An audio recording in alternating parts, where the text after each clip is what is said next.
Welcome to the Huddle Podcast. It is Friday, September 12th at 11:30 p.m. And Thursday night football was kind of a stinker. Yeah, she wasn't great. She was not great. Also, the bets did not hit. That's the saddest part of the night. Yeah.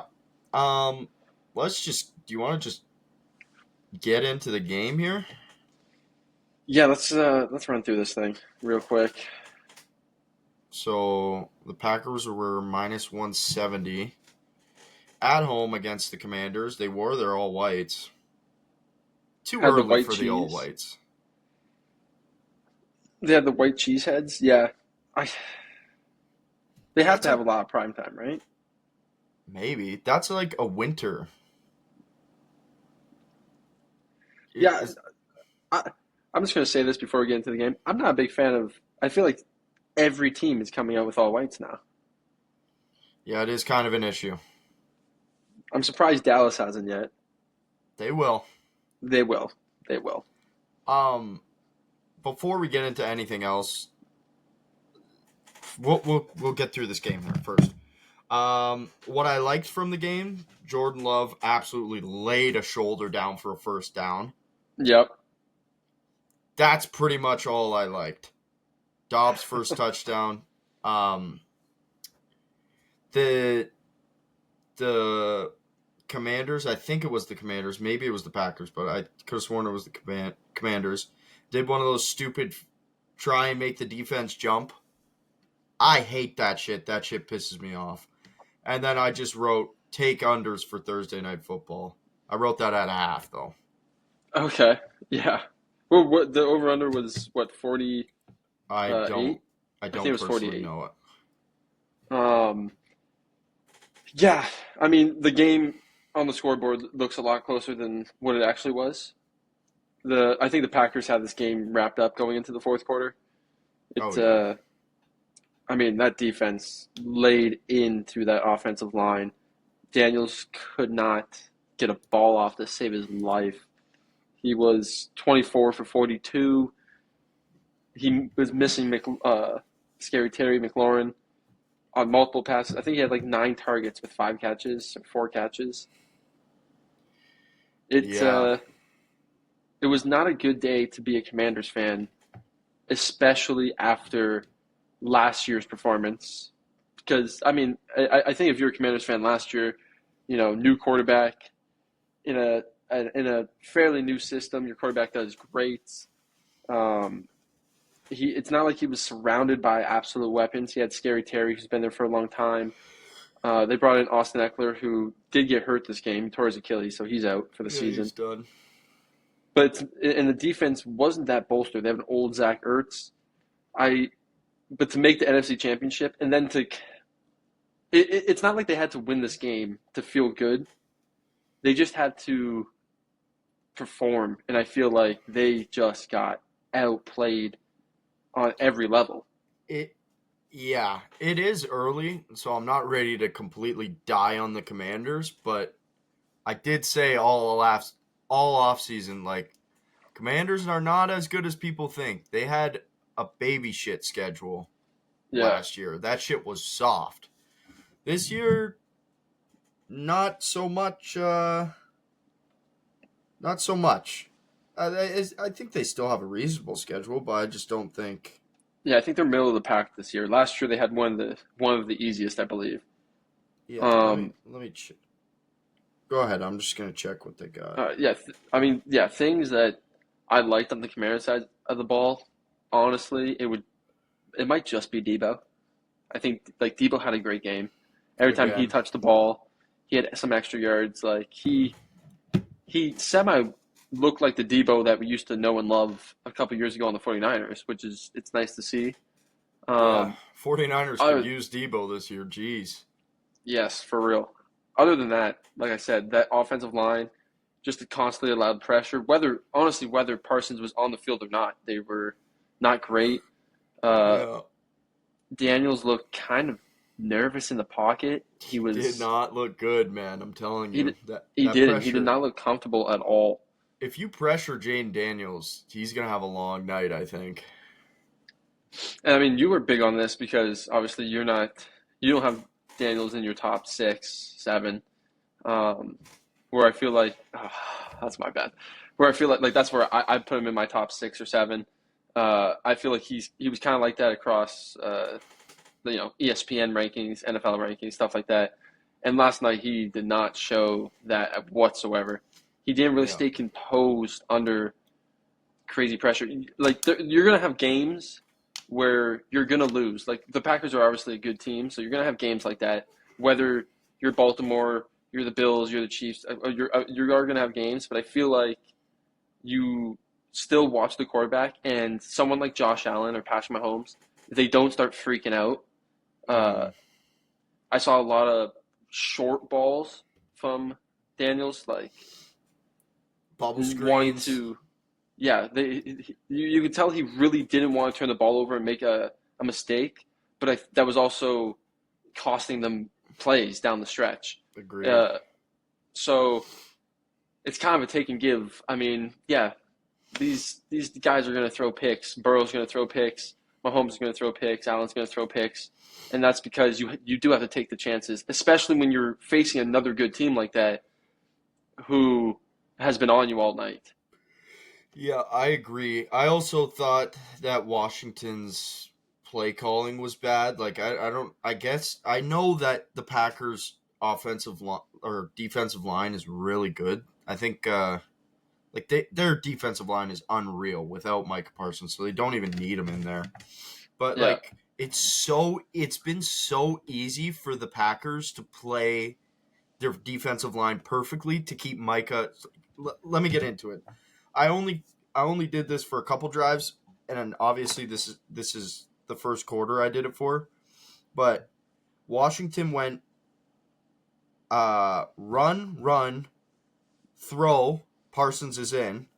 Lost for 10 yards because of penalty. Throw again. Parsons in. Punt. Then they went screen pass, pass. Parsons went in the game. They got a first down, so they went QB run. Parsons was in the game. Pass. Parsons comes back into the game for a pass, and then punt. Like, and this, I can keep going and going. They went run. Parsons was actually in. Pass. Parsons was in. Like, I don't know. I feel like it was so predictable. And every time Parsons was in, it they were basically hitting for a throw. The only one that I had Parsons not in for a pass was the QB run, which was a scramble. Jaden Daniels got yeah, rushed. yeah. It's just like that to me. If I'm a Commanders fan, that's frustrating because throw one of these. Don't run it up the middle every time. Like throw one of these first downs. Agreed, and I mean, I'm watching that game last night. I was frustrated too, not only because of the bets having merit out there, but every time Eckler touched the ball, it was a yard or two. And Merritt had, I think, 4 touches for 17 yards. He was averaging 14 and a half.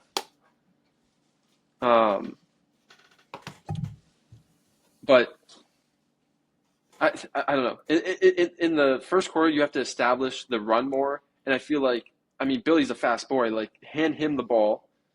He was getting good yardages, whether Parsons in or not. On top of that, like you said, they went run. They were constantly throwing screen passes. That's not how you beat this team. Beat this team in the middle.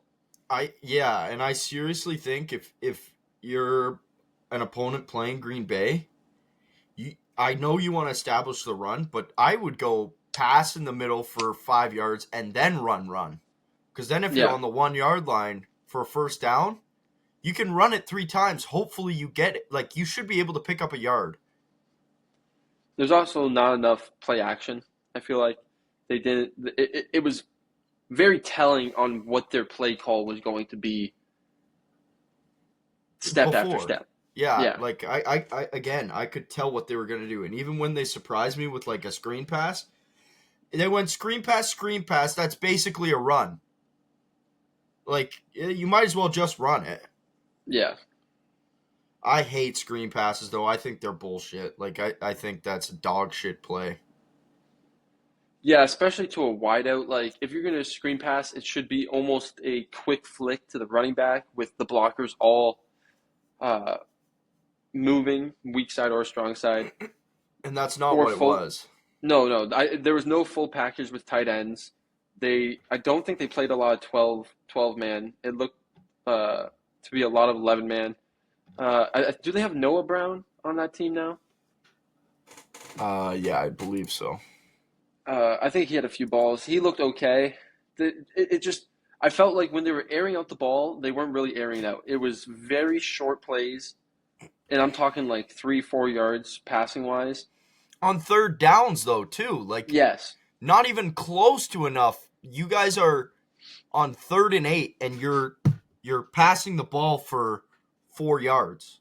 And I will say that I do think, like, we can't blame that all on play calling, because when we think of play calling, we see the end result of the play, and unlike the quarterback, we're not going through his progressions unless you're really paying attention. And I feel like Daniels was so nervous and scared in that pocket that he was very hesitant to throw a ball over that 10-yard mark.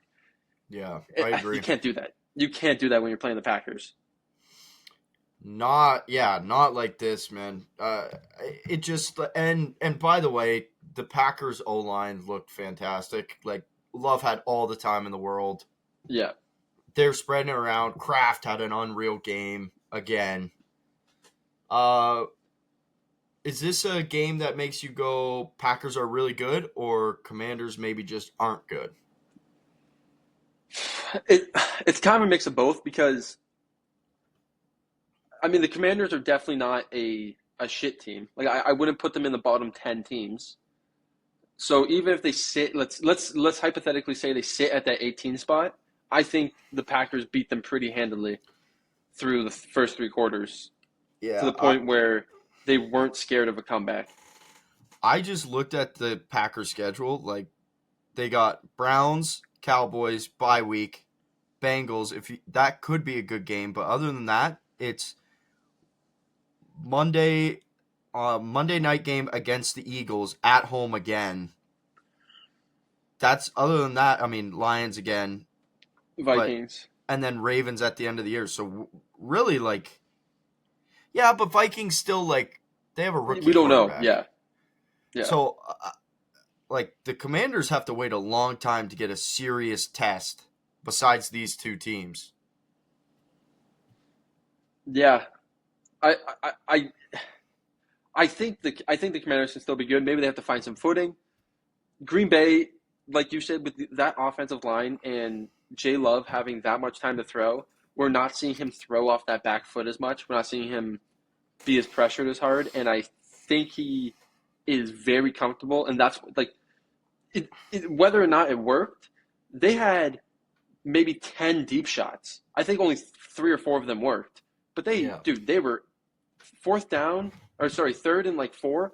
He was not afraid to throw a 30-yard bomb. And I think if you're a Packers fan, you probably love that.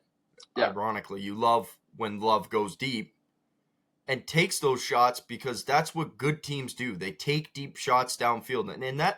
And when you can take a deep shot downfield like that and not be worried if your guy doesn't get it, that's when you're in control of the game. Like, the Packers were in control that entire time. So, I mean, if you're a Packers fan, that was probably a really fun game for you. It was not a fun game for someone who really doesn't care either way. Yeah, it wasn't a crazy entertaining game, other than Kraft doing what he did. It was fun to, like, what a tight end day for him. Mm-hmm. Yeah, he's the hottest tight end right now, that's for sure. Yeah. Let's go into next Sunday's game. We'll start with the 1 o'clock games. Bills versus Jets. Bills, I believe it is in New York. Yep, it is. So 1 o'clock game. I'm taking the Bills here, but I don't know. Josh Allen never plays great in New York. I'm just going to take, if like I was betting, I'd take the Bills money line, and I'd probably take the over. Ed Oliver is out, and I just don't think the Jets defense is very good, to be honest with you. Like Aaron Rodgers threw 4 touchdowns on these guys' heads. Yeah, looking at this game, I think it's going to be kind of similar to how you guys played last week with the Ravens. I think you guys will be more of the Ravens, obviously, in control of most of the game. I think the Jets are going to put up points, but I think they're just constantly going to be trailing. Like I don't mind the spread for the Jets at 6.5 because I could see them being near it, but I don't think we'll ever see the Jets have a lead in that game. Yeah, I agree. And then, yeah, that's really just preview for next week is what we're going to be going over. We got Chicago and Detroit Lions home opener. Revenge game here for Ben Johnson or for the entire Lions team. Yeah. I kind of want to, a lot of people are saying Chicago revenge here. I think the Lions might come out and just manhandle the Bears. Like, this is all-time revenge. And it's a get-right game for Dan Campbell. Yeah. I honestly think this is the biggest 1 o'clock game. Obviously, the revenge story, like you just said. How is this not a 4 o'clock game? Yeah. I wouldn't mind seeing this over the Vikings-Falcon either on Sunday night, to be honest. I don't think it's going to be quite the show, but it's just like you're involved. You're invested. Yeah. On top of that, I think there's two ways you can go about this. One, Ben Johnson is going to have some secrets that he knows about the Lions defense and see what he can exploit. But after watching Caleb Williams last week, I don't think anything's going to work out for them. I think there's going to be a monster bounce back week for the Lions, dude. Yeah, whatever team wins this game, I'm like, okay, you're probably going second in the division. Maybe. I don't know. I wouldn't say that about the Bears after what Minnesota did. Yeah, no. I honestly, after watching, I know it's week 1, we're overreacting, but I do think after watching that first week, Caleb Williams is not the guy in my head, and I think J.J. McCarthy, even if he isn't the guy, that Vikings team is so talented that as long as he plays okay, that team could come second in that division. And Caleb Williams also gets his nails painted by the same person as Angel Reese, so that's not a joke. That's serious. Oh. Yeah. Oh, yeah, I guess they're both Chicago. Okay. Tough look. Yeah. All right, Rams, Tennessee. I think this one's going to, if you like offense, I think this will be a stinky one for you, man. Yeah, this is an under waiting to happen. Yeah, the Tennessee defense looked good, and I know they played fucking shit team, but whatever. Rams offense didn't look great. Their defense looked good, though. But again, they ate on a, I think this one might be a surprising, closer than you think game. The spread's at 5.5, so maybe, Vegas obviously thinks the same thing, but I mean, the way they kind of shut down Bo Nix last week, the Titans could have a decent defense on them. Yeah. I mean, yeah, like you said, the offensive scoring, especially for the Titans, is not there. The Ward has no one to throw to. The running game isn't crazy strong. I do think it's going to be a low scorer because both defenses are strong. Boring game overall, but 5.5, I might take Titans at 5.5. I know, me too. And I'm taking the under in this game. I know it's 41.5, but the Titans might only kick field goals in this game unless all of a sudden their receivers learn how to catch. So, yeah, agreed. We got Seahawks Steelers. Revenge game for DK. Maybe an anytime touchdown sitting there waiting for you. I like that. The Steelers looked good last week, and the Seahawks did not look good. I would take the Steelers just solely based on that, and Sam Darnold didn't look great. Aaron Rodgers did look good. I think it's still early in the season, so the old dogs will be eating while they are well rested. Yeah. Yeah, I mean, again, two decent defenses. The Steelers kind of got cooked by the Jets, and JSN did put on a pretty good show last He week. was the only one. He was the only one. Cooper Kupp was.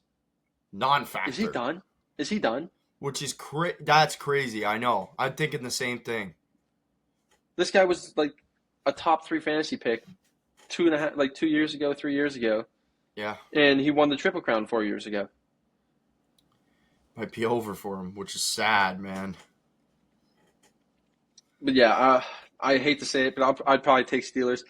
The thing is, I do think the score is going to be low, like you said, despite it being only at 40.5, the over/under. I think the Seahawks are plus 3.5 here. I think it's going to be a tight, shitty game, as in like 20-17 at best. Yeah. Yeah, I'm not super high on that game either. And then we got the Giants Cowboys. Like, this is classic week 2 shit. What we're getting is like, this is in division, but it's fighting over spots 3 and 4, in my opinion.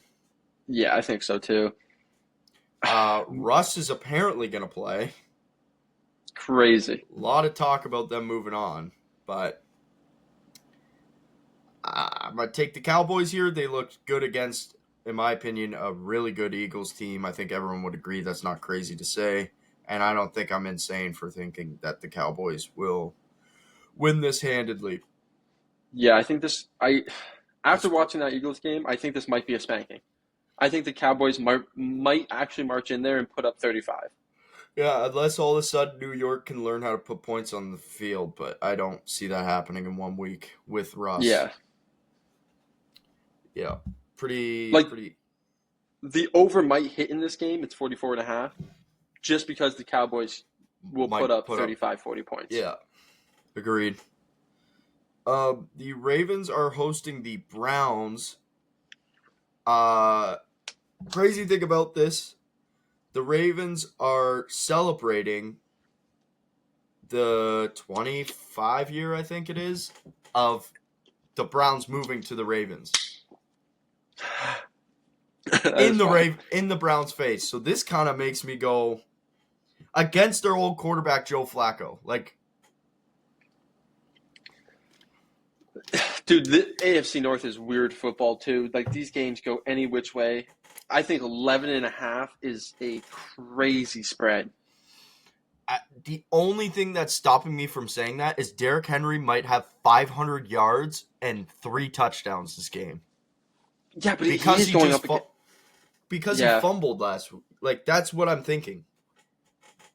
To put on a show like that, what he did in Buffalo, though, again, especially going against Myles Garrett and that defensive core, like... I know, it's tough. I think I'm taking the Browns plus 11.5. I think the Ravens will still win, probably by a touchdown, but 11.5, dude, is so many points. I just think, I think the Browns defense doesn't get enough credit, and the Ravens defense isn't as good as people think. Like, I don't know. Again, another one that, like, if Cleveland wins this game, I would not be shocked. Yeah. My jaw wouldn't drop. And last year... Go ahead. Sorry, go ahead. I was just going to say, and last year, the Ravens kicked off the season, heartbreaker against the Chiefs, and then, okay, we got a get-right game against, it was Los Angeles. Vegas. Yeah, Las Vegas. Should be an easy win, and they didn't win that one. So... Yeah, I'm taking Cleveland the spread. I'm probably taking Baltimore money line. They just have the better team overall. That could be kind of a stinker game too. I mean, it's going to be good AFC football. They're going to be running that ball a lot. I think Samson and Derrick Henry will both be touching the ball quite a bit. I think Zay Flowers is going to be locked up. I don't know if the passing game is going to be strong for the Ravens. Yeah. Joe Flacco's going to have a tough time too with that secondary. Definitely a better defense than we saw against the Bengals. So I think it still might be a close one. Agreed. Then we have my stinker of the day. 49ers Saints, absolute stink fest. Won't even go on a TV, and it's Mac Jones playing. And the 49ers, name a guy who's not hurt. Like Christian McCaffrey might be the only guy who's not hurt. When was the last time anyone said that? Yeah. So yeah, this game's gonna be a shitter. Yeah. I'm taking the under in this game too. What's it at? 40.5 under. Yeah, I'm slamming the under. I mean, I feel like everyone's saying they're slamming the under. It's going to be scary because watch these guys just go light it up against two ass teams. Yeah. The thing is, I don't even know who the Niners are going to pass to.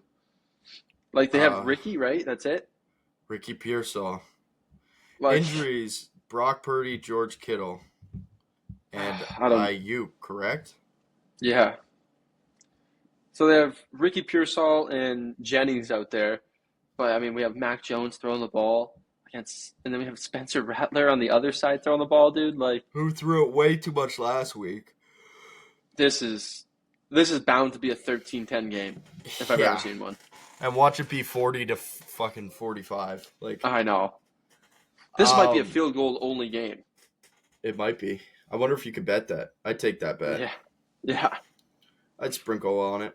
Then we got New England at Miami. This one's a coach for your job game, kind of, for McDaniels. Yes, this is a weird, tricky game. Yeah, where I almost don't want to touch. In my head, I go Patriots. I said that the Patriots are going to be better than Miami. I have them second in the division. Yeah. I'm taking the Patriots money line if I have to bet on this game. But I will say I'm not touching it. Tua has never lost to the Patriots. While he's been there, he's beat them every time. They do struggle in Miami. Yeah. And like you said, this is kind of if you're McDaniels and you have any ounce of hope of being okay this year and you want to keep Tyreek Hill, which I don't know if they even do, but if you want to keep Tyreek Hill, this is a must-win game for Miami. Yeah. And then on the other hand, the Patriots didn't look good against Las Vegas. I thought they'd be better. Drake May looked he looked okay. He looked okay. The running game was not there. They were missing a lot of defensive pieces. I think I'm going to take Miami here at 1.5. Yeah. But it's going to be a slippery game, especially if Tua plays the way he did last week. Yeah. And then to close off the 1 o'clock slate, the game that you are going to, the Cincinnati Bengals are hosting the Jacksonville Jaguars. Yes, sir. This is a get-right game for Cincy. Not that they lost, so it's not really it's a fake get-right game. This is a get-right, make our offense look good. Yes. Yes. Yeah. With the matchups on defense, I'm actually kind of looking forward to seeing how our defense performs because, this is a better offense than we played last week. But I don't mind the receiver DB matchups. Cam Taylor-Britt does have to get his acting gear, but the way BTJ plays, he's a big body, good for the deep ball. Cam Taylor-Britt, when he matches up with a receiver such as DK Metcalf or A.J. Brown, he's been pretty solid matching up to those type of receivers. He's not a great with a foot like Devontae Adams, who's really good with footwork, stuff like that. He's better with these big body receivers, so I'm excited to see that matchup. I did see the Jags said Travis Hunter will be playing more defensive snaps this week than he did last week. Yeah, I think that's just because there's so much to work.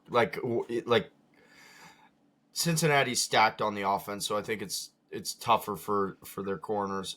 They also got rid of Tank Bigsby. I don't know if we said Yeah, that last episode. So he's it's an Eagle. ETN all the way here. Yeah. No more questions in Jacksonville. It's ETN all the way. And with Travis Hunter on the defense, I like that matchup too. Whether you put Chase in the slot against a rookie Travis Hunter who's a little bit smaller. Chase is Or, going to cook him. Let's not be.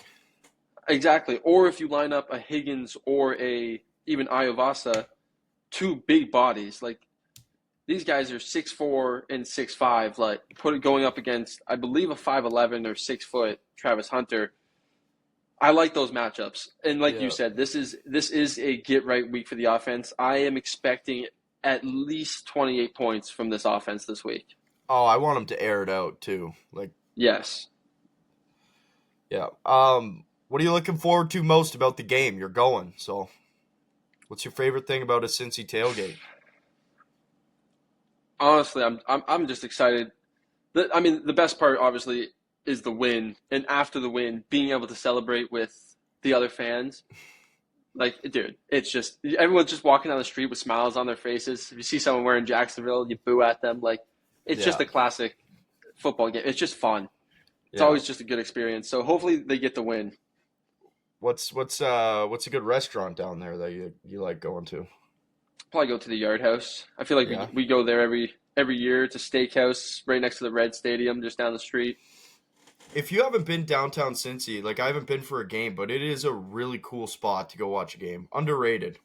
Yeah, I'm happy they extended the stadium rights for another 10 years. So yeah.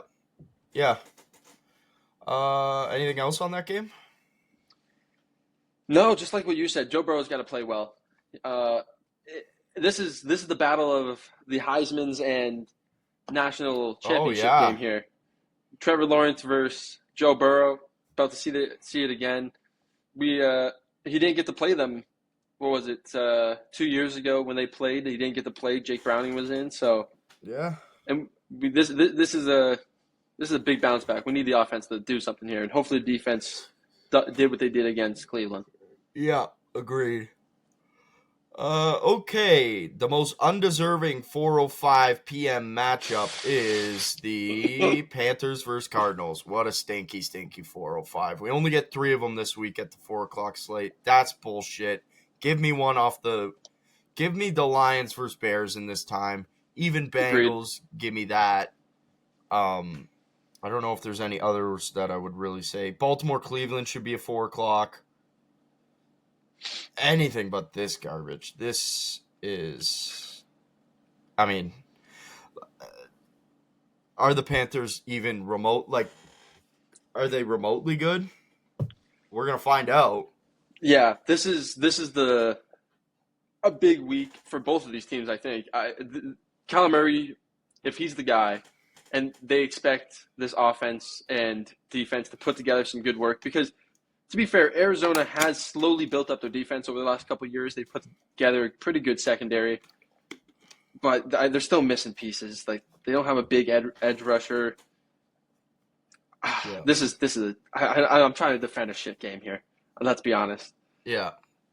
The Cards should beat the Panthers. I hope Bryce Young shows us a little something though. Yeah. This line's at 44.5. I honestly would take the under on this. I don't think it's going to be a good game. Yeah, unless it's a blowout, I don't see this going over 44.5. This is a 20-12 win for the Cards, I think. Yeah, and who knows? Maybe the Cardinals just completely stomp them. But James Conner anytime. That's what I like here. Yeah, I have that as well. James Conner anytime. If you're looking for one, I wouldn't even mind.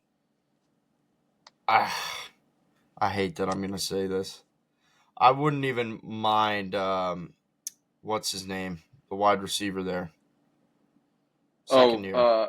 Marvin Harrison Jr.? Yes, Marvin Harrison Jr. I wouldn't mind him either. Yeah. But I also think, like, if the Cardinals go up, they're just going to run it.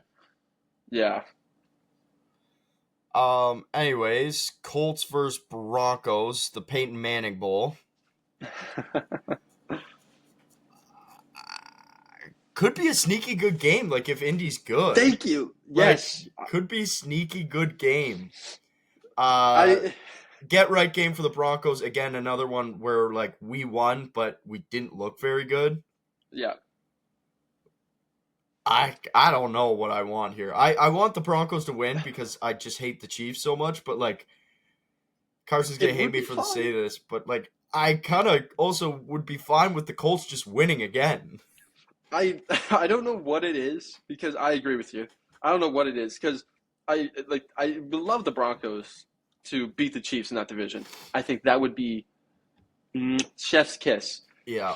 But Danny Dimes being booted out of New York, shipped off, getting the starting job in Indianapolis, and then going 2-0. Yeah. Like, how fun would that be, dude? I know, man. I know. Oh, I almost don't even want to bet this game, though. yeah. I mean, my instincts say you're giving me the Broncos at 1.5. I expect them to be a playoff winning team. Give me the Broncos, but I would love a Colts upset. I do think this has potential to be a masterpiece of a game. Yeah. Me personally, I'm not betting this just because I have no, like, we could see the worst Colts team ever. We could also see the worst Broncos team ever. I don't think we're going to get that. I hope it's like, this could smash the over. Yeah, agreed. So I'm just more excited for this game. I don't really have a strong pick either way. You'd hope that the Broncos look good though. Yeah. Another how is this not primetime? Yeah. Super Bowl rematch. Eagles versus Chiefs. I mean, Chiefs. Like, actually, how is this not prime time? Yeah, this is a 4:25 on week 2. What are we doing? Crazy work. I don't know who did the scheduling, but this like personally, I don't give a shit. But this might be one of the most sought after games for most NFL fans. Yes, this is main TV. This is main Yes. TV. You've got to think that the Eagles are gonna throw the ball. It didn't look good last week, but you Yeah. got to hope that they throw the ball.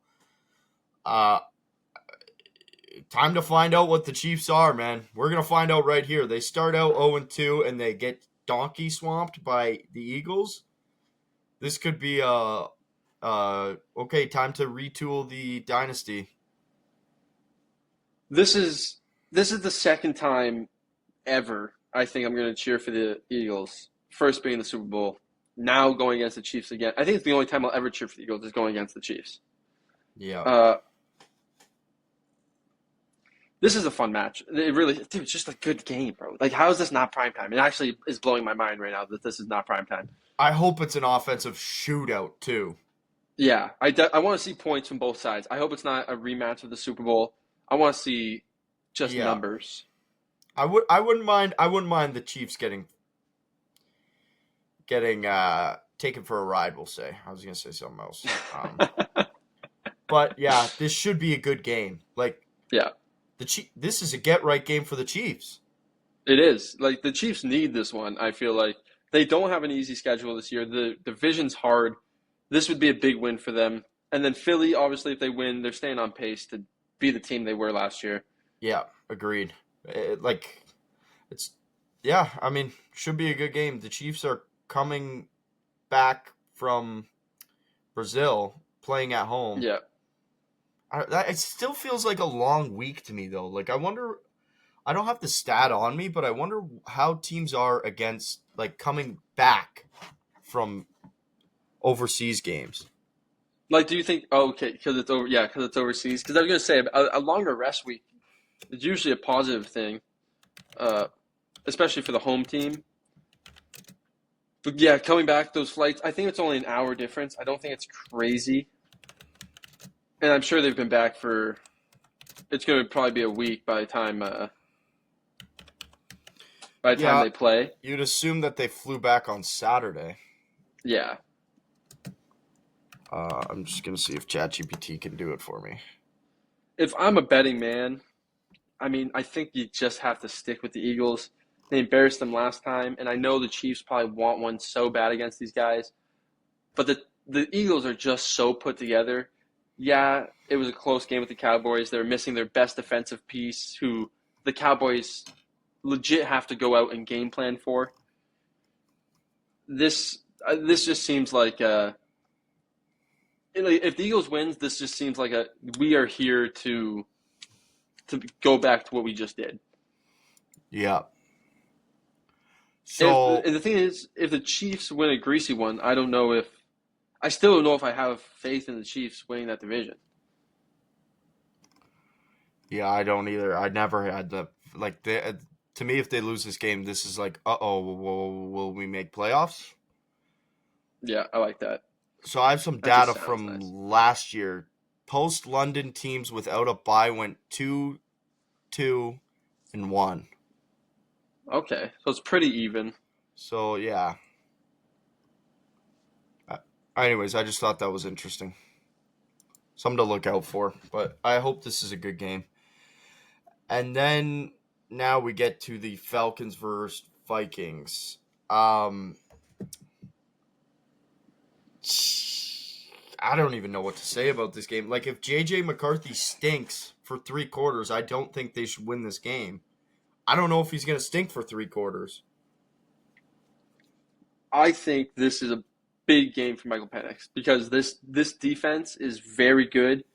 So we're going to see this lefty, if he's slinging the rock, we're going to see if he's worth that pick or not. It'd be so funny if they brought out Kirk for this game, a little revenge game. You get one. Yeah, yeah, you get one this year. Here you go. Look out for Drake London. I think Drake London's going to have a pretty decent game if Penix throws the ball nice. Watch out anytime touchdown. He had 15 targets last game with eight receptions. I think he only put up 50 or 60 yards. Not crazy, but he's just going to get fed the ball. Yeah, agreed. I'm not touching this game either, man. I don't know if I would touch. I'd touch Bijan anytime. Yeah. I don't know if I would bet on the money line just because I don't it's week 2, so I don't really know much. I think looking the at Vikings this, are a good team. I think I would take the Falcons plus 3.5. I could see the Vikings winning by 3 or less. Close game. Winning in Vikings fashion or losing in Vikings fashion. They love to keep it very close. Yeah. And they have for the last 2 or 3 years. Agreed. Monday night we got a 2-fer. We got the Bucs at Texans, 7 p.m. The Tracy Bowl. Yes. Carson versus Dad. This is going to be Carson's heartbreaker here. You think? I think the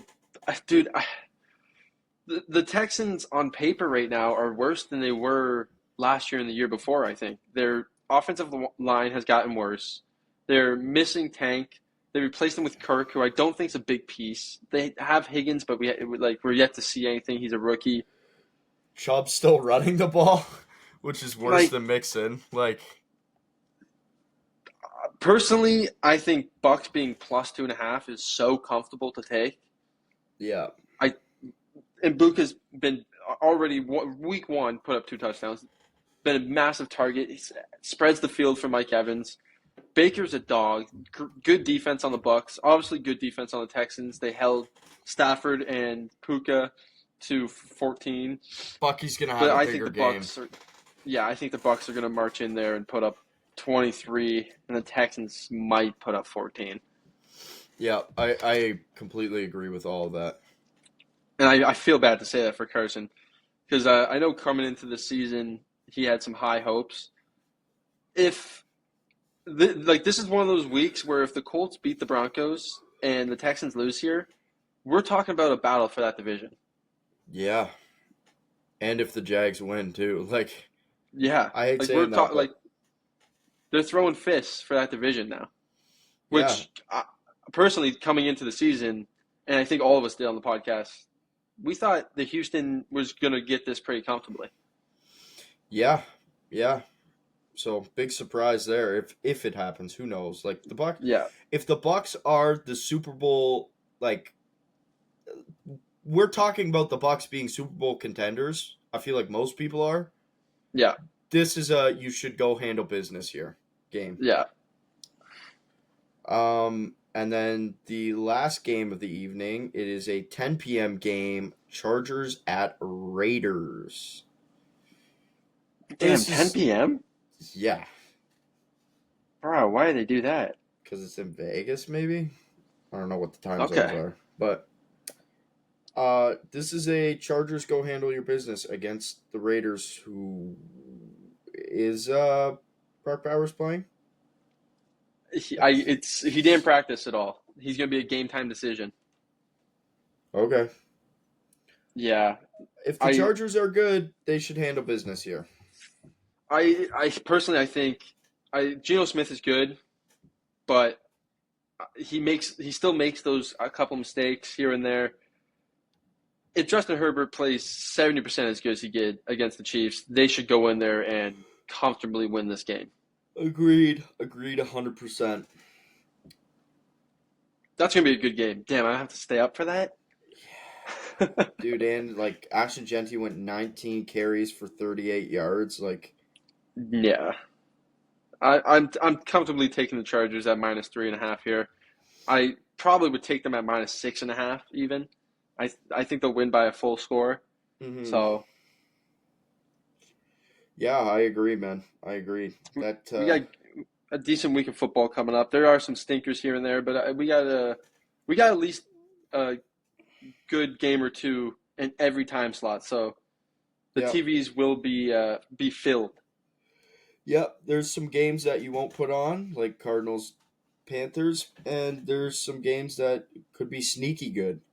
Like, so it'll be fun. I, again, disavow Falcons versus Vikings. That feels like the most Monday night matchup ever, does it not? It does. It does. It does. It feels like a bad Monday night game where you're yelling at the TV like, both these guys should be scoring points, and it's 3-6, and you're like, do something, please. Yeah. I think it was a matchup last year for Monday or Thursday. It could have been. Yeah. That's pretty much it. Anything else? No, I'm just excited, dude. We'll post some bets on Instagram and TikTok and possibly Twitter, so check those out. Yep. We didn't hit our Thursday parlay, but we're going to have some anytime touchdowns for you, and we're going to have a couple locks of the week. Hopefully those hit. And then I don't know if it's going to be this week or next week, but we're going to start doing a $10 to $10,000 bet where it's just the longest shot. And we're all just going to bet it and hope one day it hits, and then we'll be in a studio. Yeah. Yeah, if this podcast ever starts to make money, there'll be signs. Yeah, we won't tell you, but there'll be signs. Yeah. Other than that, I'm pumped that you're going to this home opener. Yeah, hopefully I'll post a couple clips on the Huddle Podcast page for sure. Yeah. Right on. Well, this has been the Huddle Podcast. Aiden, where can everyone find us? Like I said, go check us out on Instagram, YouTube, TikTok, Twitter. We're on Spotify. Listen to us there. So subscribe, and we'll see you next time. Mike Evans.